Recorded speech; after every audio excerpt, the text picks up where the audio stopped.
j'ai jamais vu ça, à part l'évasion en 2003 sur la prison de Fresnes, où il y avait un commando de 15 individus qui s'étaient attaqués à une prison. Déjà, on commençait à se dire qu'on avait passé quand même une étape en termes de violence. Et puis là, je ne parle pas d'une évasion, on peut plus parler d'une exécution. On n'a pas l'habitude de ça, parce que des gens qui sont fichés au grand banditisme, ils préparent aussi bien que ces individus. Mais la différence, c'est que leur but, c'est pas de tuer des policiers là, ou des agents de l'administration pénitentiaire.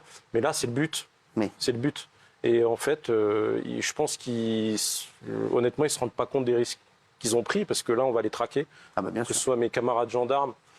Et j'apporte d'ailleurs au passage mon soutien et courage aux familles des 2 collègues qui sont décédés et des 3 collègues qui sont grièvement blessés. Le but, c'est de surprendre, de créer la surprise, de choquer. Et puis, une fois que c'est fait, en général, les collègues, vous êtes équipés d'une arme automatique, une arme létale, simple, on va dire, face à des individus qui sont équipés d'armes de guerre, tout simplement, et cagoulés, armés, en général, vous obtempérez. Mais là, je pense que mes collègues n'ont même pas eu le temps, d'après les images, de pouvoir ne serait-ce que réagir, ne serait-ce que dire « ok, prenez-le ». À un moment, il faut qu'on s'adapte, c'est-à-dire qu'il faut que la justice s'adapte avec une prise en compte, vu si je puis me permettre de parler de palmarès. La réponse pénale, je suis désolé, mais elle n'était pas présente. Vu le nombre de faits pour lesquels il est connu, que ce soit les policiers, les gendarmes ou l'administration pénitentiaire, on n'a pas les moyens de suivre un convoi, d'être équipé à plusieurs véhicules pour faire suivre un convoi. C'est une attaque qu'on ne pouvait pas du tout prévoir. Pas du tout.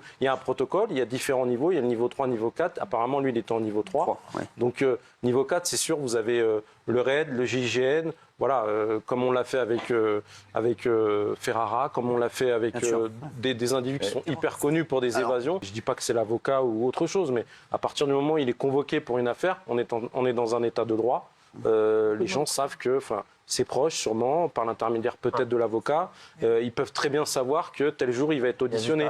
Et après, vous faites comme ils font maintenant aujourd'hui, on en a parlé, même dans les homejacking, ils font comme nous, les policiers. Déjà, vous voyez l'équipement, je suis désolé, je ne suis pas représentant, mais comme ça, on peut... déjà, avec un équipement comme ça, je veux dire, c'est un fourgon limite de livraison. Exactement, c'est ça que je vous dis. Nous, on a toujours connu ça.